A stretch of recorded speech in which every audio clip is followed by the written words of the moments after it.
Hi, my name is William Red. I'm 19 years old and I was born in Atlanta, Georgia. I'm a competitive power tumbling gymnast for about 6.5 years now and been coaching for about 3 of those. I'm training to audition for Cirque du Soleil and 2024 Olympics in Paris.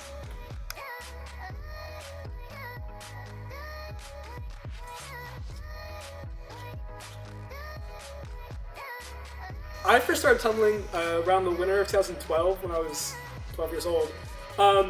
And I found out from YouTube actually. I was looking up how to run on walls because one of my friends breakdanced and he was like, "Hey man, I can run on these walls." And I was like, "That's a pretty nifty thing to do." So actually I never even looked up how to tumble. I was like, how to run on walls. And then that showed like a bunch of parkour stuff. And I really got into that for like a couple of years and added tumbling into it. And that's kind of how it led to where it did now.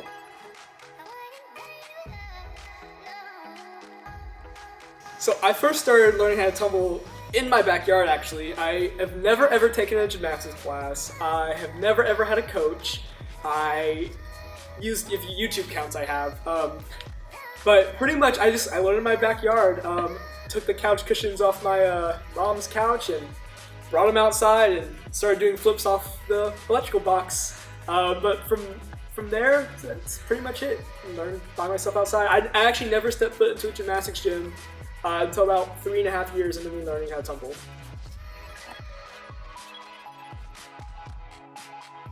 What really kept me into tumbling was, I mean, it was just fun at first. It wasn't like anything I was serious about. We used to go outside all the time, my friends and I, when I first started tumbling, way back in middle school, and we would like have these tumbling sessions outside. We would bring speakers out and everything. And it was just a fun little thing to do, and it just kept going and kept going. I guess it was more or less like became like a lifestyle. It wasn't just like something I did because most of my friends, they don't tumble anymore. It's just me for the most part. So what really kept me passionate about it was fun.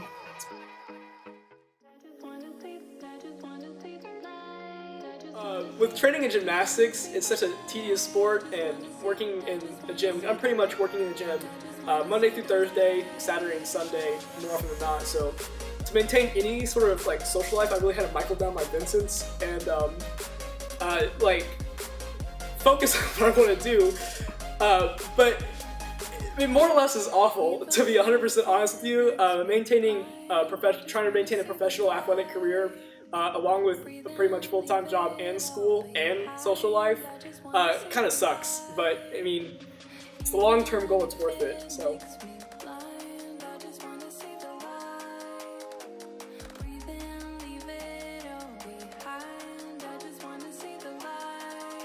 Technically speaking, the hardest skill I've ever done is a triple tuck, which, to break it down, is 3 rotations in the air before my feet land on the ground. That was probably the hardest technically. That's like the highest scoring skill I can do in gymnastics code, and skills are scored by points, obviously. And then the hardest thing I've ever learned, fear-wise, would probably be my first flip ever was like a back tuck, which is just 1 rotation on the floor. That's probably the hardest thing I've ever learned because it was like, I didn't have a gym, I didn't have anywhere safe to do it. It's pretty much just me throwing myself over on the grass and hoping I didn't break my neck.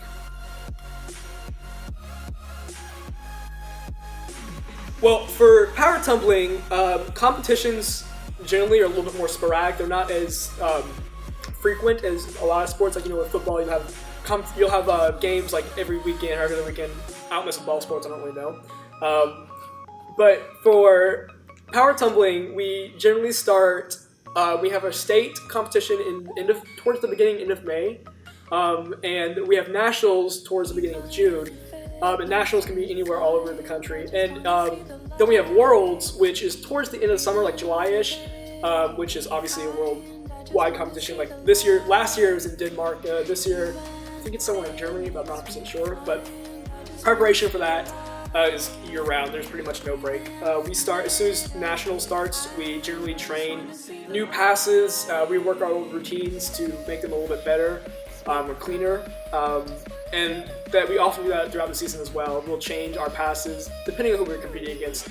Around here in Georgia, there's not really many elite-level athletes where me and one of the other coworkers I work with are at. So competition is generally between us, which can be fun sometimes. But pretty much preparation season for power tumbling it's year-round. It's a year-round thing.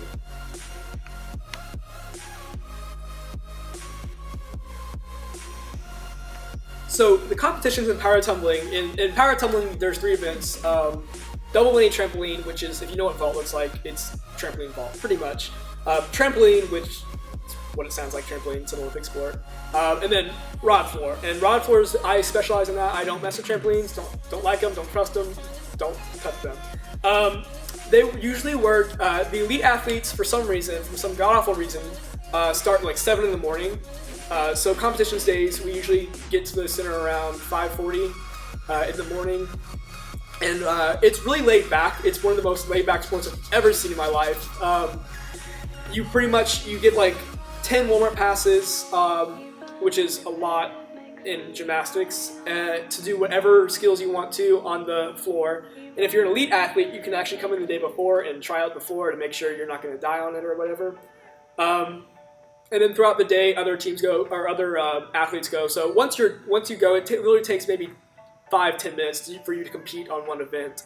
And then after that, you go throughout the day and whatever. It's set pretty much like track and field is. You'll have certain times and you go compete around those times, and it's a really quick thing. So once you obviously go, you're done for the day. It's fast.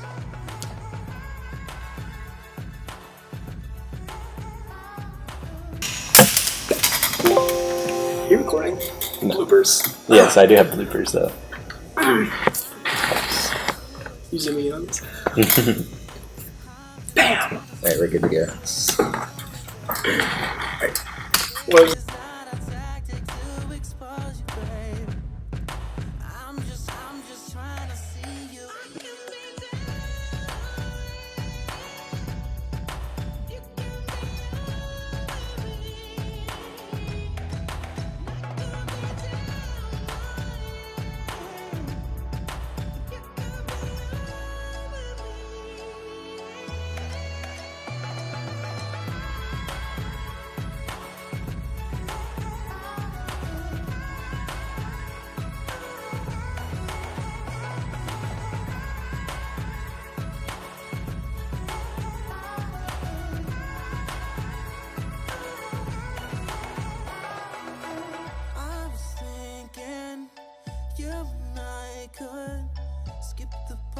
where we small talk each other. Turn the beat up, turn it real loud. Turn the beat up, turn it real